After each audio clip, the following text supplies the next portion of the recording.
I'm Teresa Moore Griffin with more practical tips to help you live and lead with a spirit of purpose. While studying to become a certified core energetics therapist, I was introduced to an insightful model that explained the 3 layers that make up our personalities. The concept delved beyond what we might think of as the good and the bad parts of ourselves. The model provides a way to look beneath the surface and explore our motives and the factors that influence our behaviors, especially the negative self-destructive behaviors. The 3 layers are the mask self, the lower self, and the higher self. If you picture a sphere, the mask is the outer layer, the lower self is the middle layer, and as odd as it might seem, the higher self is buried beneath the other 2 at the very center.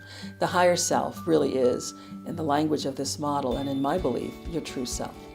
The mask self, that top outer layer, has conformed to conditioning.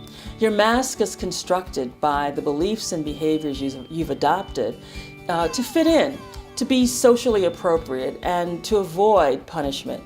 Your mask is your public persona, the aspect most familiar to you and others. It's what you identify with most closely and readily.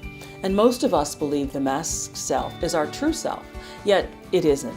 The mask, yours and mine, is comprised of deeply ingrained behaviors that we learn to rely on for survival. It's the sense of self that you'll fight for and defend, but your mask, your sense of identity that is personality-based, isn't the whole you or the real you. The lower self, which is that middle layer I described, is forged by the threats we've perceived since we were in our mother's wombs. Loud noises, painful life experiences, torturous relationships all damage our emotions and can lead to self-sabotage or acting out in self-destructive ways. The actual incidents may have long been forgotten, but they still influence how we react to the world. Within the lower self are the roots of fear, skepticism, mistrust, hatred of others, and often hatred of ourselves, and a host of behaviors we may view as dishonorable or shameful. Finally, the higher self is who you really are at your core, your very essence. This is the real you. It's the limitless, pure, loving you. It's when you've been smothered by the mask and the lower self. The higher self is kind, respectful, compassionate, peaceful, and joyful. It's wise. Your unique talents, gifts, passions, purpose, potential all reside here in your core. When you're at your best, you're expressing your higher self. How do you know you're tapping into your higher self? Well, when what you're doing is productive and it boosts your energy level. When what you're doing is positive and constructive and it serves you and it serves others. When you are so profitably engaged that you get lost in what you're doing and lose all track of time. Living from your core requires self-love, which is the hardest love to give.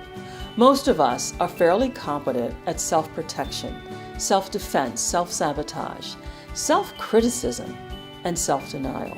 Fewer of us know how to love ourselves. We prefer the mask with which we are comfortable, the mask that projects the right image and denies the existence of the toxic lower self.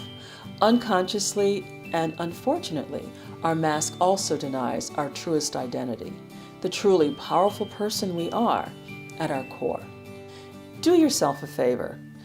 Do the challenging and transformative work of learning more about your mask, your lower self, and your higher self.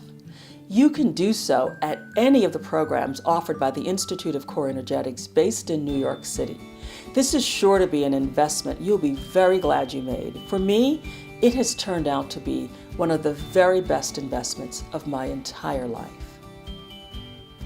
For more videos, podcasts, and articles that will help you uncover your passion and live according to your unique purpose, visit my website, spiritofpurpose.com. You can also subscribe to my Office Talk podcast on iTunes or to my video channel on YouTube. I'm Teresa Moore Griffin. Thank you for watching.